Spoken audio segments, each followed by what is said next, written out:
우리 사회가 점진적으로 우리에게 코딩 실력을 요구하는 이유에 대해서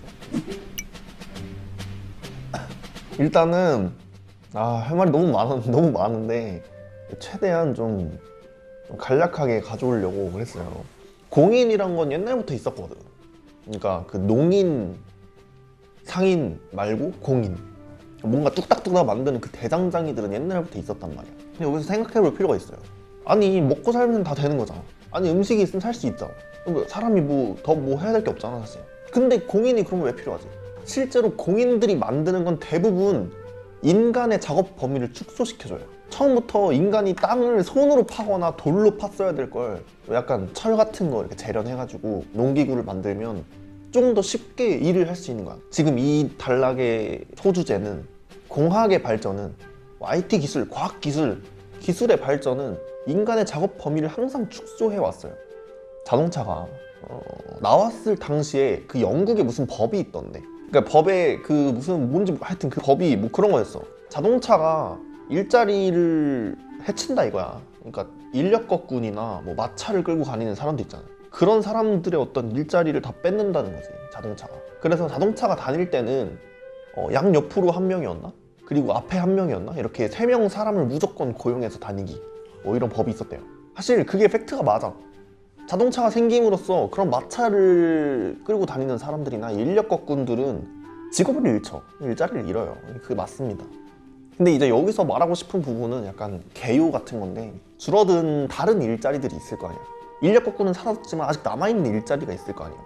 그 남아있는 일자리는 그대로라고 하더라도 그러면은 이제 비율상 이제 그 일자리가 줄어들지만 실제로 하나를 간과한 게 있다면 자동차를 만드는 사람들이죠. 자동차를 만드는 사람들.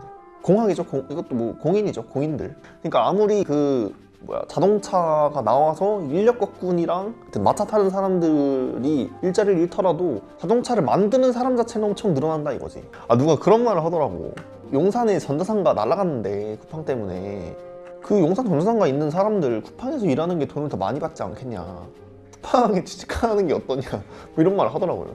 그러니까 그런 식으로 물론 그 사람들이 딱 쿠팡에 취직을 하지 않겠지. 하지만 작업 범위를 줄이는 데 기여하는 어떤 것을 항상 생각해야 된다. 그러니까 작업 범위가 줄어들어서 인간이 설 자리가 없어지는 정도가 아니고 작업 범위를 줄이는 데도 인간이 필요하다. 그러니까 이게 무슨 얘기냐면, 그래서 이제 전체의 어떤 일자리 비율이 이렇게 있어요. 그 중에서 기술이 발달하면서 이게 되게 줄어드는 것 같지만 사실 이 나머지의 기술을 만드는 사람들이 있다는 거지. 예를 들면 뭐 기계공학자, 저 같은 전자공학자들, 반도체를 만든다거나 어떤 통신 시스템을 한다거나, 그리고 이제 여기서 오늘 얘기할 프로그래머들, 실제로 프로그램을 만드는 사람들, 그 사람들이 늘어나면서 다른 사람들은 작업 범위가 줄어들지만 그 사람들은 늘어난다, 이 얘기를 하고 싶어요.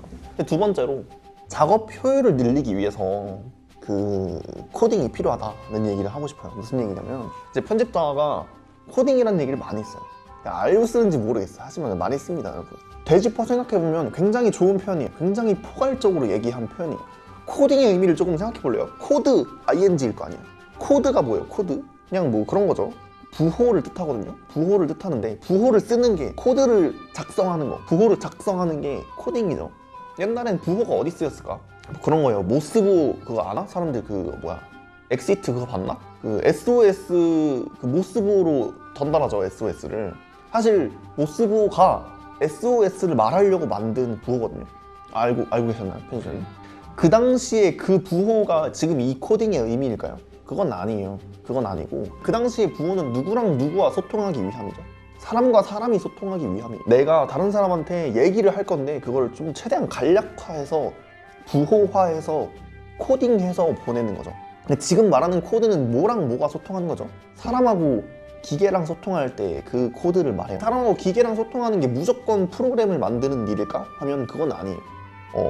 코드를 작성한다는 게 굉장히 여러 가지 의미가 있어요. 프로그래밍을 할 수도 있고, 실제로 프로그램 자체를 작성할 수도 있죠. 그리고 이제 문서를 만드는 일도 있어요. HTML 문서를 만드는 일도 코딩이라고 합니다. 저 같은 이제 하드웨어 디스크립션을 할 때도, 그러니까 뭐가 어디에 있는지 기술만 하는 거야. 실제로 내가 순서를 따지는 게 아니고 기술만 할 때도, 그때도 코딩을 해요. 뭐 이런 식으로 우리가 아는 그 코딩은 굉장히 협소한 의미의 사람들이 생각을 하고 있는 것 같아. 그냥 단적으로 그냥 제가 얘기를 해보면은 이제는 코딩은 경영이나 경제 정도의 그런 개념 범위보다 훨씬 더 커졌지 않았나. 그러니까 왜냐면 경영이라고 하면 굉장히 범위가 넓어 보이잖아, 경제 같은 거. 근데 코딩이라고 하면 되게 협소해 보이죠. 근데 제 생각에 그렇지는 않은 것 같아요. 이제는 코딩의 범위가 굉장히 늘어나고 있다. 우리가 생각하는 것보다 코딩이 감수할 수 있는 그 범위가 엄청 커요. 그러니까 지금 무슨 얘기를 하고 있는 거냐면, 위에서는 공학적으로 무언가 만드는 사람들의 의미로서 프로그래머가 늘어나고 있다라는 말을 한 거였는데, 지금은 프로그래머가 아닌 사람들도 코딩을 하고 있다라고 얘기를 하고 싶은 거예요. 실제로 코딩이 필요한 사람들이 너무 많아지고 있어요. 또 뭘 가져왔냐면, 공항에서도 코딩을 하는 거 알고 있을까요, 사람들이? 그게 뭐냐면 그걸 하더라고. 예약 같은 거 발권을 해주는 그런 시스템에서 전 세계 사람들이 다 GUI를 보고 컴퓨터랑 소통하지 않거든요. 그러니까 예를 들면 코드를 쓰는 거야. 난 잘 모르지만 예를 들면 뭐 예약하겠지. 북 어쩌고 저쩌고 어디서부터 어디까지 몇 시 몇 분까지 자리 있는지 확인, 자리 없으면 예약, 이런 식으로 코드를 컴퓨터한테 써서 그 데이터베이스에 접근하는 거죠. 그래서 데이터베이스 언어는 또 따로 있죠. SQL 이런 거 따로 있죠. 컴할 1급 시험 보면 보러 가서 그거 하는 그거. 그런 GUI가 있는 프로그램을 앞으로는 별로 안 다룰 거예요. 다 코딩을 할 거라고.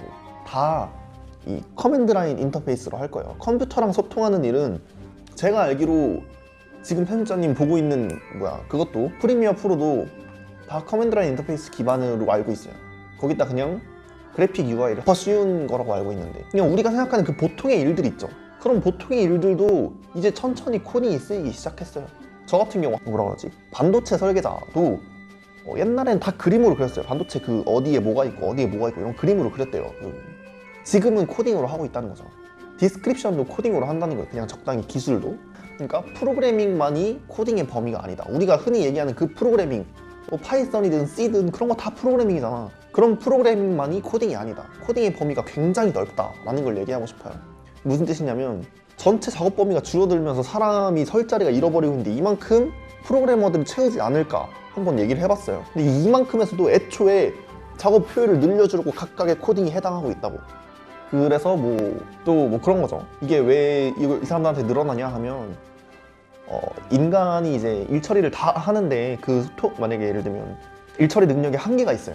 그런 경우 보통 이제 소통을 많이 해요. 얘기를 많이 하죠, 서로 간에. 그래서 이제 언어가 많이 필요하잖아. 어떤 언어를 알아야 된다. 무슨 외국어 같은 거 하면은 저 가산 점 주고 그러잖아. 잘 모르지만. 이제는 사실 옛날부터 정보화 시대는 계속됐잖아. 국민 전체의 50% 이상이 컴퓨터 앞에 앉아서 일을 하죠. 컴퓨터랑 지금 일하는 거 다 GUI 보고 하지. 그래픽이 다 있잖아. 윈도우즈 위에서 그냥 다 작업하고 처리할 거 아니야. 근데 이제 앞으로 안 그럴 거라고. 컴퓨터랑 얘기하는 걸 그래픽으로 주고받으면 그게 한계가 있어요. 컴퓨터랑 소통도 이제는 다 코딩을 통해서 할 거라고. 프로그래밍이 아니고 그냥 코딩을 말하는 거야, 코딩. 그래서 이제 세 번째 얘기. 그럼 진짜로 컴퓨터와의 소통이 필요 없는 사람들도 있을 거 아니야. 진짜 컴퓨터랑 소통하지 않는 사람들도. 아무리 정보화 시대가 됐더라도 실제로 사람의 어떤 작업 효율을 줄여주기 위해서 프로그램을 만드는 프로그래머들이 아니고, 그게 아닌 사람들 중에서도 본인의 일을 컴퓨터와의 소통으로 하는 사람들이 아닌 경우도 있을 거 아니야. 그 경우는 그럼 코딩이 필요할까? 이런 의문이 드는 거죠. 이거부터 약간 제 생각이죠. 터무니없을 수 있는 그런 얘기인데, 수학의 정석 앞부분에 수학을 배워야 되는 이유가 나타나 있어요. 본 적 있어요? 실제로? 앞부분에 딱 두 가지 이유를 말하더라고요. 근데 나는 이 두 가지 이유가 너무 명확하게 정확하게 얘기를 잘한 것 같아.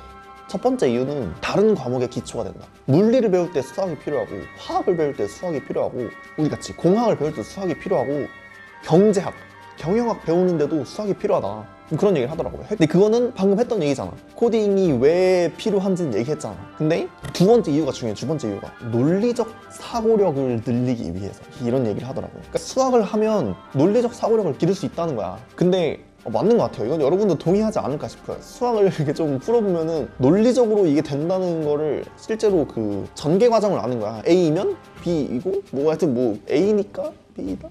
모르겠네. 하여튼 그래서 이런 전개 과정을 알 수 있다는 거지. 논리적 사고 과정에 도움이 된다는 거죠. 근데 이걸 보면 코딩이 끝판왕이거든. 그 순서도 그려봤을 거예요. 순서도. 근데 이제 알고리즘 이렇게 얘기를 많이 해도 결국에는 그 어떤 작업의 순서, 작업 순서를 잘 이렇게 그래프로 잘 나타내면 그게 알고리즘이거든. 잘 안 나타내도 머릿속에 있으면 그것도 알고리즘이죠. 하여튼 그런 어떤 순서 체계 이런 걸 이제 알고리즘 이렇게 얘기를 하는 건데 그쵸. 코딩을 한다는 것 자체가 그런 컴퓨팅적 사고 능력을 향상시켜주니까 적당히 막 과목 이름이 프로그래밍 실습 이런 게 아닌 거야. 뭘로 바꾸냐면 다 컴퓨팅적 사고가 어쩌고 막 이런 걸로 바뀌었더라고. 그게 맞는 거죠. 그러니까 실제로 코딩을 안 할 수도 있는 사람이 있을 거 아니야. 그럼 그 사람들은 코딩을 왜 배워야 하냐 하면 컴퓨팅적 사고를 하기 위해서. 그게 뭐야? 아까 수학을 배우는 이유랑 비슷한 거예요. 그 논리적인 사고 과정. 알고리즘을 그릴 수 있느냐. 내가 할 작업에 대해서 컴퓨터를 안 쓰더라도 그 작업을 어떤 일련의 순서 체계를 내가 정할 수 있느냐. 뭐 이런 능력을 기르기 위함이겠죠. 총 한 세 부분으로 말을 했어요. 첫 번째는 프로그래밍이 인간의 작업에 도움이 더 많이 되기 때문에 프로그래머가 늘어날 것이다. 그러니까 여러분들도 프로그래머가 될 수 있다는 거죠. 옛날보다 많아질 거니까. 두 번째는 프로그래밍을 하지 않는 사람들도 컴퓨터와의 소통을 위해서 코딩을 할 것이다. 적당히 진짜 우리가 어떤 작업 향상을 위해서 스크립팅이라고 하는 우리만의 무슨 자동화를 하기 위해서 프로그램을 만드는 과정이 아니에요. 그것도 물론 작업 효율을 높이기 위함이지. 근데 내가 그걸 말하는 게 아니고 그냥 너네가 작업할 때 쓰는 프로그램 그것도 코딩으로 나중에 할 거다 이거지. 그러니까 프로그래머가 아니어도 코딩이 필요하다. 셋째로 프로그래머도 아니고 코딩도 필요 없는 사람들한테는 컴퓨팅적 사고가 필요하다. 그래서 모든 범위를 내가 다 커버했죠. 지금 모든 사람들이 다 코딩 공부가 필요하다. 그렇습니다. 여러분이 그 어떤 일을 하고 있더라도 코딩이 필요할 거예요. 일단 배워두고 후회하지 않지 않을까. 여러분들은 모를 수도 있어. 내가 도움이 됐는지를 모를 수도 있지만 무조건 도움이 된다. 그런 말을 하면서 오늘 얘기 마치겠습니다.